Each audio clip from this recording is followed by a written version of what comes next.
Muitas pessoas perguntam se eu prescrevo DEA ou DHEA e a resposta já posso te dizer que é não, mas vamos entender o porquê disso nesse vídeo. O DEA é um hormônio, a desidroepiandrosterona. Esse hormônio é um hormônio esteroide. O que quer dizer isso? Que ele é derivado de éster de colesterol, assim como os hormônios sexuais, tanto testosterona como progesterona e outros. Ele tem um efeito próximo ao da testosterona, que é um hormônio androgênico, mas é um efeito mais fraco do que o efeito que a testosterona exerce. Aliás, ele é um pré-hormônio, ele é precursor de outros hormônios, ou seja, a partir do DEA é que nós produzimos testosterona e produzimos estrogênio. Nas mulheres, o DEA é produzido tanto na glândula adrenal, que é essa glândula que fica acima dos rins, quanto é produzido também nos ovários. E nos homens, é produzido também na glândula adrenal e nos testículos.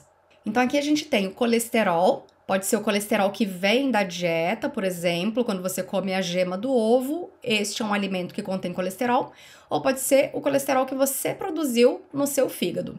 Então, a partir do colesterol, nós conseguimos produzir uma série de substâncias. Pregnenolona, 17-hidroxipregnenolona, o próprio DEA, a androstenodiona, a testosterona, as estronas, o estradiol. A partir de 17-OH-pregnenolona, produzimos também progesterona, cortisol e assim vai. Então veja que o colesterol é super importante. O que não queremos é colesterol em excesso e colesterol oxidado, ou seja, colesterol que foi atacado por radicais livres. Mas o colesterol em si é um nutriente importante. Vamos produzir todos esses hormônios e vamos produzir também a vitamina D a partir do colesterol. E aí, o que acontece? Para produzirmos tudo isso, a partir do colesterol, vamos precisar também de uma série de enzimas que você vê aqui em azul.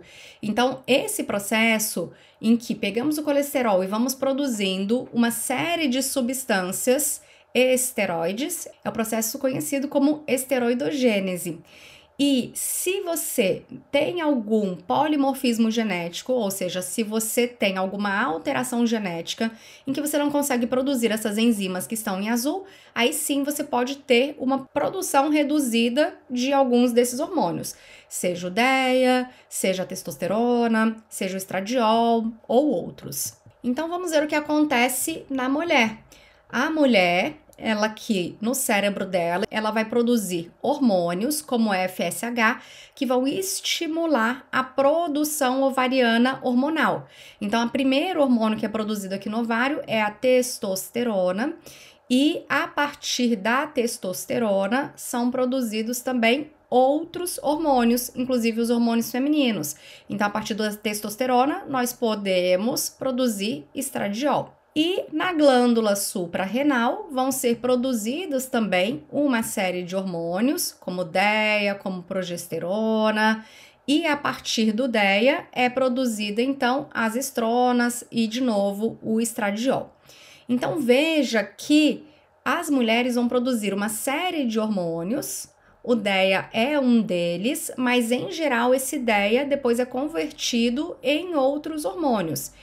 Inclusive, quando você analisa na corrente sanguínea DEA da mulher, testosterona da mulher, são hormônios que vão estar numa quantidade muito menor do que estradiol, do que progesterona, porque são hormônios derivados do DEA e da testosterona, então vão estar numa grande quantidade. Daí testosterona vão ser transformados em outros hormônios, então a tendência é eles ficarem numa quantidade muito mais reduzida mesmo. Então, o DEA vai ter dois principais efeitos, tanto no homem quanto nas mulheres. O primeiro efeito é um efeito direto deste DEA conseguir se ligar a receptores e ter o seu efeito androgênico. O segundo efeito, tanto em homens quanto as mulheres, é esse DEA ser transformado então em outros hormônios, testosterona, estradiol, estronas, ok? O DEA tem uma característica diferenciada em relação a esses outros hormônios androgênicos. Então, você vai ver que esses hormônios androgênicos, eles têm uma estrutura química muito semelhante. O que você está vendo de diferente nessas estruturas é esse finalzinho, né? Alguns são hidroxilas, alguns são cetonas. Aqui na outra ponta nós temos de novo cetonas ou hidroxilas. Mas a estrutura carbônica, olha, ela é idêntica, fazendo com que esses hormônios liguem-se muito facilmente aos seus receptores, exercendo seus efeitos. Já o DEA vai ter outro tipo de estrutura química, então ele não se liga com facilidade aos receptores androgênicos. Então ele tem um efeito mais fraco do que testosterona, do que estradiol. Quando nós pedimos um exame de sangue de DEA, nós podemos ter a situação em que o DEA está em níveis normais para homens e mulheres, em que o DEA está aumentado ou em que o DEA está baixo. Quando o DEA está aumentado, isso pode indicar uma doença da glândula adrenal. Então, o primeiro passo é investigar isso. A pessoa pode ter uma hiperplasia adrenal congênita ou um tumor na glândula adrenal que faz com que ela produza DEA em excesso. Além disso, pode ser que existam doenças nas gônadas, seja nos ovários, seja nos testículos. Então, na síndrome dos ovários policísticos, o DEA pode estar aumentado. Nos tumores de ovários ou nos tumores de testículo, o DEA também pode estar elevado. Por isso que quando você toma um hormônio, você toma a cápsula de DEA, você vai estar naturalmente com esse DEA mais elevado na corrente sanguínea e pode confundir o seu diagnóstico ou atrasar mesmo um diagnóstico.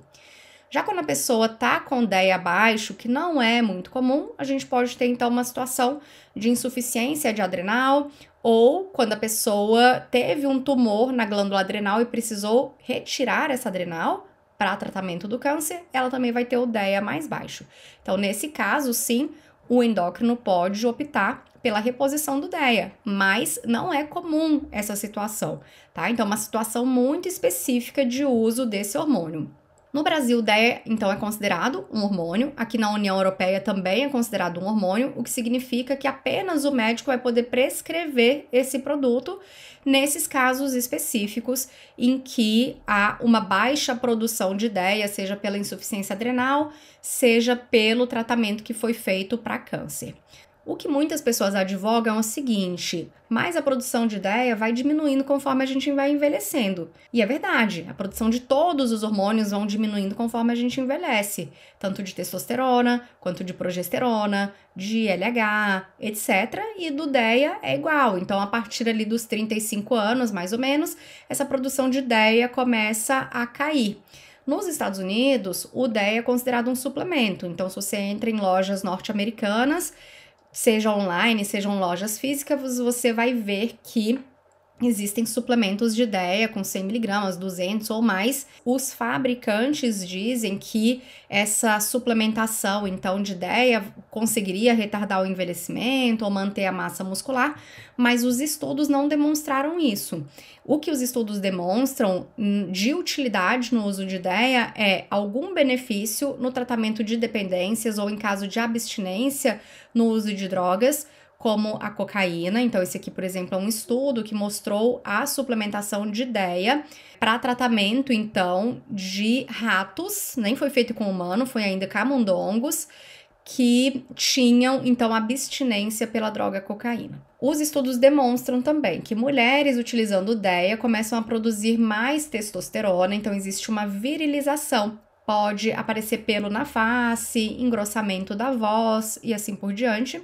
E de benefício, existem alguns estudos mostrando redução de neurotoxicidade glutamatérgica, mas esses estudos ainda não são considerados como de grande relevância, porque utilizam muitas vezes uma metodologia muito controversa para demonstrar isso.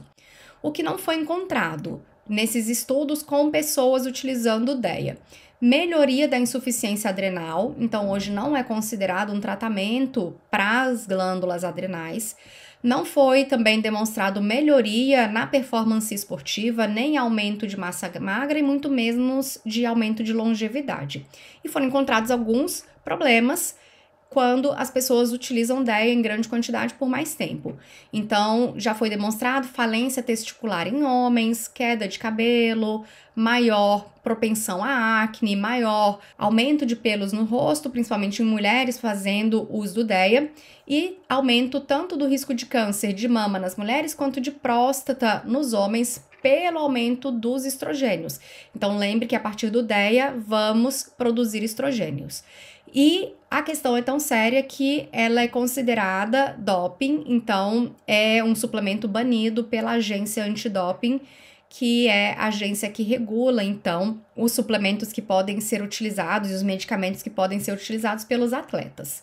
Para quem quer entender um pouquinho mais sobre esse assunto, em 2020 foi publicado um estudo sobre os riscos e custos do uso da testosterona, do hormônio de crescimento, dos hormônios da tireoide e de suplementos como o DEA, que é um dos compostos produzidos, então, pela glândula adrenal. E nesse estudo, então, os autores contraindicam essa modulação hormonal e principalmente a compra de suplementos por conta própria, sem acompanhamento médico. E considerando tudo isso, em primeiro lugar, eu sou nutricionista, não sou médica, e considerando que no Brasil e aqui na Europa o DEA é considerado um medicamento, um hormônio, então eu não faço a prescrição da desidroepiandrosterona. Existem outras formas da gente melhorar a saúde que são comprovadamente aceitas e que são benéficas e sem contraindicação, como a adoção de uma dieta anti-inflamatória.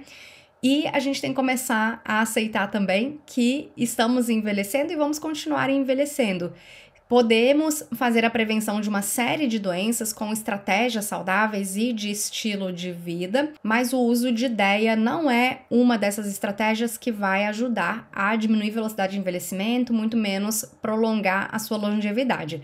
O que a gente sabe que prolonga a longevidade é aumentar, por exemplo, a AMPK, que é o tema do próximo vídeo. Então, para não perder, assine o canal e clique no sininho.